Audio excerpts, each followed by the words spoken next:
बाहावे ना देवकी। ए देवकी किए ना कंसर बाप उग्रसेन ता सान भाई ना होती देवक ताकर झियो होचंती देवकी। अर्थात कंस हम तार बड़ बापा पुओ भाई बा दादा कका पुओ भाई। कारण उग्रसेन छुआ पिला किसी नथिला गोटे पुओ कंस पड़ा ना। तो ये कंसर भौणी केमिति हेले ना देवक तांको ककांको झियो। पुणी उग्रसेन किए ना उग्रसेन होचंती राजा सुरसेन रानी काश्या। अर्थात कंसर जेजेमान होची काश्या एवं तार जेजेपा ना होची सुरसेन। मथुरार राजा सुरसेन को पुओ हेला उग्रसेन हेले। पुणी कंस पड़ा मा जन्म नब केमिति ना उग्रसेन को ठारू उग्रसेन आउ ताको स्त्री करा ओडिया भागवत रे इंदुमती संस्कृत भागवत रे ना होची पद्मावती। तो इंदुमती को ठारू जन्म काली कहते पिला कहीं खराब हुए दुशील मातृदूषण माँ जब पिला खराब आजिला प्रमाण पाइबे। बाप तो तुलसी पुओटा कहीं छुआ दिए ना कारण ये उग्रसेन पुत्र नुह। उग्रसेन कले विष्णु भक्त किंतु ये तो नुहे ये तो बापार ओलटा।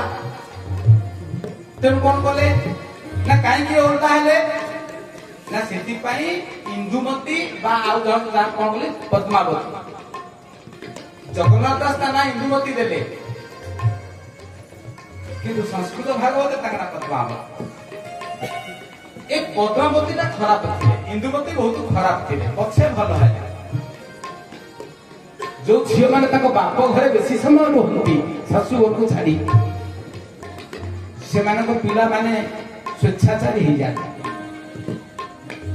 ये कौन करी ना इंदुमती उग्रसेन को विवाह होला परे ताको बाप घरे रहउतिले। ताको बाप घर कोठी विदर्भ।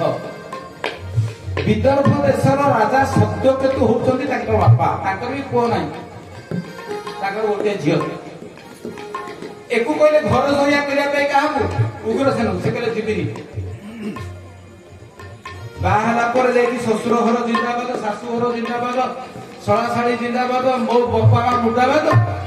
आजिकल कली जुग जे सेउडा मत का कहले हां झियो दे कि पुओ पर जोई पाई जंती मु ताको काम करबी ताको पुओ नाही किंतु जिंदाबाद करि परबिनी मो बापा को मुर्दाबाद करी। तो ये देखी बाप घरे सबने रहती दिन को 1000 थर फैशन हो। जो झील माने बेसी फैशन कहती से पिला माने केबे फॉलो करिले। से दिन कोन हेजी ना मासिक ऋतु धर्म पालन करी नदी रे स्नान करी इंदुमती फेरुछंती। खराबेल हेजी ताको बापा को राज उद्यान रे विदर्भ देश भल उद्यान थिला। से उद्यान रे से वेशभूषा है कि 4 दिन गाधुआ सारी की बसी आकाश मार्ग रे सेतिकी बेल को जाउथला किए ना देवता मानकर जे कोषाध्यक्ष केसीआर किए कुबेर। देवता मानक धन संपत्ति चाबिकाठी ताको अंटारे खसाइले कुबेर। तो कुबेरंकर जे स्टोर कीपर भंडार रक्षक ताना होची गोमीड़। संस्कृत भागवत रे ताना होची गोमीड़ दैत्य राक्षसटी किंतु ओडिया भागवत ताना होची दुर्मीळ दैत्य। मु दीटा को भागवत मिसै की कहूची।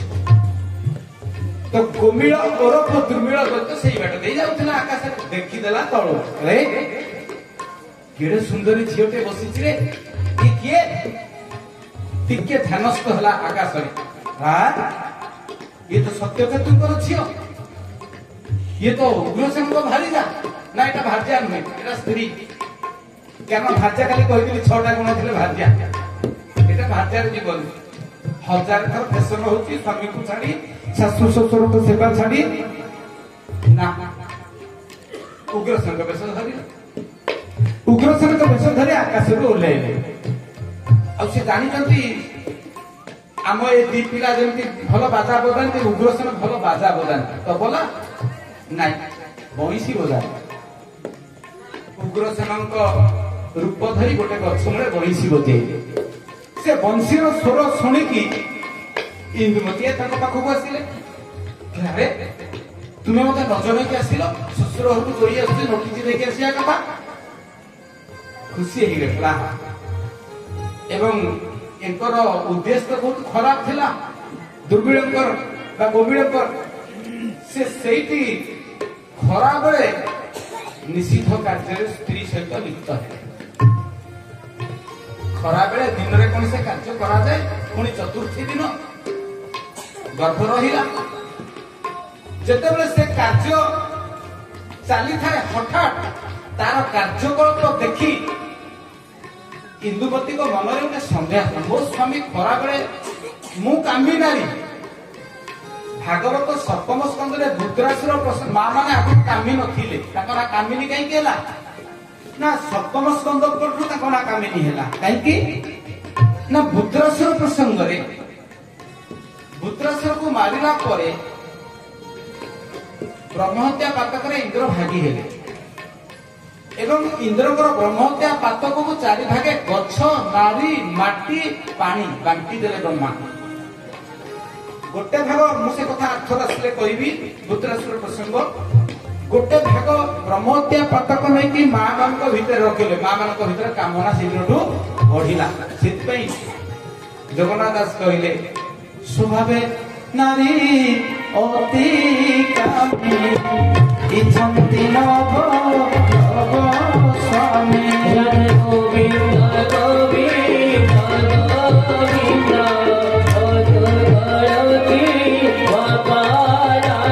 আরে সে মায়া নারী বেশ হই, পুরুষ প্রাণ বিনাশ হই। গোবিন্দ গোবিন্দ গোবিন্দ মধুগড়তি ভগবান কি। সেতবেଳ পর্যন্ত মা মানে অতি ভদ্র ମାର୍ଜିତ ଅବସ୍ଥା ଥିଲା। ଇନ୍ଦ୍ରଙ୍କର ବ୍ରହ୍ମହତ୍ୟା ପାତକର ଗୋଟେ ଭାଗ ତାଙ୍କଠି ଯେତେବେଳେ ରହିଲା, ସେଇ ଯୋଗୁଁ ତାଙ୍କ ନାଁ ହେଲା କାମିନୀ। କାମନା ଭାବ ଟିକେ ଅଧିକ ଆସିଲା। ତ ଇଏ ଜାଣିପାରିଲେ ମୋ ସ୍ୱାମୀ ତ ଏମିତି କାମ କରନ୍ତିନି, ଇଏ ଚଣ୍ଡାଳ କିଏ ଜାଣିପାରିଲେ। ତାକୁ ଠେଲିଦେଲେ, କହିଲେ କହ ତୁ କିଏ। ନିଜ ଦେଶକୁ ପଳେଇ ଆସିଲା ସିଏ। ଆରେ ତୁ ଗୋଟେ ରାକ୍ଷସ, ଦୁର୍ବିଳ, ଗର୍ଭ ତ ରହିସାରିଛି, କଣ କରିବି। ଅଭିଶାପ ଦେଲେ ଇନ୍ଦୁମତୀ, ଏଇ ଗର୍ଭ ତୋ ଅନୁସାରେ ମୁଁ ଯୋଉ ଗର୍ଭ ଧାରଣ କରୁଛି, ଏ ଗର୍ଭ ଯେତେବେଳେ ଜନ୍ମ ନବ ତତେ ପ୍ରଥମେ ମାରିବ। ଅଭିଶାପ ଦଉଛି। ସେ ଗର୍ଭକୁ ନଷ୍ଟ କରିବା ପାଇଁ ଇନ୍ଦୁମତୀ ବହୁତ ଚେଷ୍ଟା କରିଥିଲେ, କାରଣ ଦୁନିଆ ସାରା ନିନ୍ଦା ଅପବାଦ ଆସିବ। ଉଗ୍ରସେନ ଏ କଥା ଜାଣିଲେ। ସଂସାରରେ ଉଗ୍ରସେନଙ୍କ ପରି ମହତ, ଉଦାର, ନମ୍ର ସ୍ୱାମୀ ନାହାନ୍ତି ସେ ଜଣିଏ। ଇନ୍ଦୁମତୀକୁ ଆଶ୍ୱାସନ କଲେ, ଯଦି ଗୋଟେ ଭୁଲ କାମ କରିଦେଇଛୁ, ମୁଁ ତାର ବାପା ହେବି। ସଂସାର ଜାଣିବ ସିଏ ମୋର ପୁଅ। ତା ବାପା ନା ଉଗ୍ରସେନ। ସମସ୍ତେ କହିବେ ସେ ପୁଅ ଉପରେ ମୋ ବାପାର ଷ୍ଟାମ୍ପ ମୁଁ ମାରି ଦଉଛି। କାନ୍ଦି ପକେଇଲେ ଇନ୍ଦୁମତୀ, ତାଙ୍କ ପାଦ ତଳେ ପଡିଗଲେ। କହିଲେ, ସ୍ୱାମୀ ମୁଁ ତୁମ ଯୋଗ୍ୟ ନୁହେଁ। ମୋ ଦୋଷରୁ ଆଜି ଗୋଟେ ରାକ୍ଷସର ଗର୍ଭ ମୋ ଭିତରେ ଧରୁଛି। ତୁମେ ନିର୍ଦ୍ଦୋଷ, ମୁଁ ଦୋଷୀ। କିନ୍ତୁ ସାରା ଜଗତ ଉଗ୍ରସେନଙ୍କର ପୁତ୍ର ବୋଲି କଂସକୁ କହିବ। ଆଉ କୋଉ ସ୍ୱାମୀ ହେଇଥିଲେ ମତେ କଣ କରିସାରନ୍ତାନି ଏତେବେଳକୁ। ତୁମେ ହେଲ ସବୁ ଜଗତର ସ୍ୱାମୀ ମାନଙ୍କର आदर्शर आचार्य आखिर बही आसुवा लुह धार को पोछीदेले राजा उग्रसेन। चिंता नहीं सखी सारा जगत जानिबा मुहुची तार बापा। तेणु उग्रसेन परी गोटे भल मनीष ता गर्भरु दुर्मिळकर पुत्र कंस जन्म नेले। आउ इंदुमती अभिशाप मध्य सत्य है। जो दिन कंस बड़ हो गला देवता मान जय कर फेरुची बाटर देखला गोटे राक्षस ए दुर्मिळ को से मारी नथा से दिन किंतु जेतेबेले दुर्मिळ मन पड़ला एटा हूँ मो पुओ मो रक्त या माँ तो अभिशाप देती मत मार क्यों दौड़ा कंस ताकू चिन्हे बाघर फाग को भय चोर मन चोर गंठी दौड़ा जिते कंस मन सन्देह कला एटा किए मत देखी कहीं दौड़ी धरी पकेला पछरू सीधा सफा मला बेलू दुर्मिळ दत्य गोविल दत्य मन पकेला इंदुमती जो अभिशाप देता कंसर जीवन में जेते जीवन से नहीं प्रथम जीवन होची ता बापा प्रथम ता बापा को मारिला शेष पर्यंत कंस जानी नथिला ये मो बापा बोली मो बापा कहिले उग्रसेन को बुझौता। ये होची कंसर बुनियाद। एबे कंस कृष्ण पड़ी कोठी की जीवे ना नंदपुर को जीवे गोपपुर।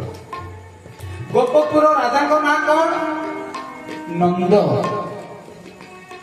आजिकल बहुत नंद अच्छा कहीं जन्म होना कृष्ण से नंद पाखे कहीं जन्म है ना नंद शब्दर अर्थ संस्कृत भागवत कहले नंदयति इति नंद जे अन्य को आनंद प्रदान करे ता ना होला नंद। आम ना नंद किंतु आम अन्य को दुख प्रदान करे। आम घर को कहीं कृष्ण आसवे किए आसवे कंस। आम ना नंद आम स्वभाव बड़ गंध तांको ना नंद जे आनंद प्रदान करते। एवं ए नंद को बापा ना होची पर्जन्य। गोपपुर में जने राजा थिले ताको ना पर्जन्य। पर्जन्य को पांचटा पुओ प्रथम पुओ ना उपनंद द्वितीय पुओ ना अभिनंद तृतीय पुओ ना नंद चतुर्थ पुओ ना सनंद पंचम पुओ ना सनंदन। ए नंद को सीरियल केते थिला 3 रे उपनंद अभिनंद और नंद। बड़पुटा राजा हवा कथा किंतु योग्यता तक बापा स्थिर कले मो 5 पुओ भितर एटा सबुठु बेसी जोगा कोटा 3 नंबर छुआटा जहा ना होची नंद ताको राजा कर देले। नंद को पाई पुरोटे झियो दरकार से झियो जे कृष्ण को शासन करिवे सारा जगत को कृष्ण दंड दियंती किंतु कृष्ण को दंड देवे सी भगवान को मां हेबे सेटा गोटे दरकार किए ना सेठी गोटे गाँ थिला गोटे बड़ जमीदार ताका नाम छी महारणा। से महारणा गाँ रे जने जमीदार थिले ताका नाम होची सुसुख राय। ताको स्त्री ना होची पटोला। सुसुख राय और पटोला को गोटे बोली झियो ना होची यशोदा। आजिकल बहुत यशोदा अछंती आजिकल बहुत यशोदा अछंती कहीं भगवान आसुनांती ताको ना ताको को कहीं केसिले ना यशोदा शब्द अर्थ संस्कृत भागवत कहले यशो ददाती जा सा यशोदा। जे अन्य को यश दिए जे अन्य को गौरव दिए कीर्ति दिए आम अन्य को बदनामी दउछे आम अन्य को अकीर्ति दउछे। अन्य को जे यश दिए ताको कहती यशोदा अन्य को जे आनंद दिए ता ना हला नंद। ताको हतो पुओ आसीबे भगवान आसीबे आम कहीं आसीबे यशोदा हेले भी तापरे भगवान को सहित खेल किए करिवे राधारानी ये राधारानी को घर को मु जाइछि 16 बसिया गाँ राधारानी कोठी जन्म होइतिले ना बरसाणा वृंदावन 15-17 किलोमीटर दूर रे गोटे पहाड़ ऊपर गाँ होची आज भी अच्छी बरसाणा राधारानी को बापा ना वृषभानु सूता बोली कौन स्त्री को ना राधा को माँ ना भागवत कहले कीर्तिदा हरिवंश ना हूँ कलावती जो ना हो तो कीर्तिदा और कलावती हूँ राधा को माँ गाँ ना बर्षाणा बापा ना वृषभानु माँ को दीटा ना ये एमती गोटे झील जे जन्म हो बापा ठुकी माँ ए संसार 3टा झील आसी बिना माँ आ बिना बापा आप भावुए बिना माँ बिना बापा केमती काली कही आम 2 जन आसीचे जीवा 4 जन काली कही सबू लोक 2 जन आसवे जीवे 4 जन बापा माँ मिसिले आम आसला जीवा 6 खंड काठर पकई 4 जन राम नाम सत्य है आगे 2 जन पथे 2 जन आगे निआर बड़िया धरिकी जाऊ जने खई कौड़ी बिची बिचिका जाऊ से तू भारी चालकी कहबू राम नाम सत्य है किंतु जीवन में राम को ना नहीं कहीं तू जो मान पछरे दौड़ू से ना नौनु सुंदर भारिजा सत्य है सुंदर स्वामी सत्य है बैंक बैलेंस सत्य है IAS IPS Patna SP collector गिरी सत्य है सरपंच गिरी सत्य है सेउडा सत्य नहीं आ जदि सत्य नहीं ता पछरे गोड़े की जे सत्य को काहे तो हतादर करथलो तो 3टा झियो आसंती बिना मारे बिना बापरे जने सीता ठाकुरानी भूमिरु बाहरी ताकू खिति सुता बोली कहते राजर्षि जनक लंगल सियार रूपाई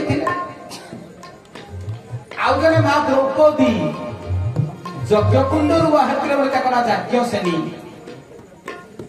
आउ जने ले माँ राधारानी से दिन वृषभानुଙ୍କର पत्नी कीर्तिदा गाधेय जाइछंती जमुना को गाड़ी अंधार देखले गोटे पद्म फूल भितर गोटे सुना नाकी कुनी चुलबुलिया झीटे गोड़ हाथ हलई कुआ कुआ हो पद्म फूल भितर देखले के सुंदर गौरांगी राधा होती गोरा कृष्ण होती कला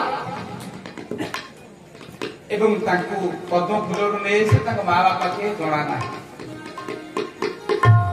तेरे कृष्ण पचारे राधे तुमको मु बहुत भल पाए मु तो कालिया भुआ तुम्हें तो गोरी तुम्हें कहीं गोरी हेलो कि मु कहीं काली है कला हेली राधा कहले बुझिल ना मु भाद्रव शुक्ल अष्टमी रे जन्म मु शुक्ल अष्टमी रे जन्म बोली मु गोरी तुम्हें कृष्ण अष्टमी रे अंधार पक्ष रे जन्म लेता चिन्ह कला तो ये होते राधा कृष्ण बर्तमान प्रभु आसवे प्रस्तुत हो